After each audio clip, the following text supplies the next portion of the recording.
ölümümüz yok, şükürler olsun Rabbime. Binalarımızda sadece hasar. Birçok nedeni olabilir bunun. Yani jeolojik nedenleri, işte tek katlı olması, müteahhitlerimizin daha dikkat etmesi. Erzin daha çok müstakil yapılaşmanın olduğu bir ilçemiz. En fazla katımız 6 kat. Bu bina kütle olarak zarar almadan dayanabilmiş, ayakta kalmış. Ama arkadaki binada yeni binamız.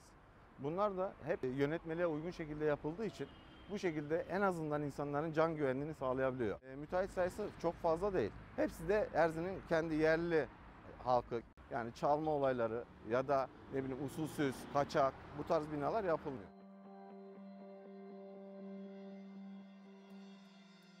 Ben ruhsatsız bina yapacağım, bana görmezden gel demeye çalışıyorum.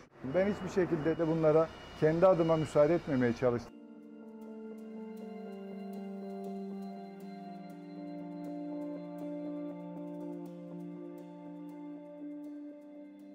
Kum taşı, çakıl taşı, marn gibi sedimenter birimlerle doldurulmuş bir basen bu.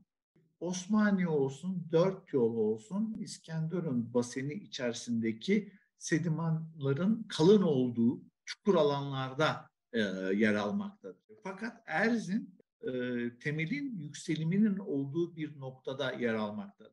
Hemen altında Erzin ilçesinin Temelkaya dediğimiz temel bir yükselim mevcuttur. Büyük olasılıkla bu basenin temelindeki bu yükselim bu felaketten Erzin'i bir nebze koruduğunu düşünmekteyiz.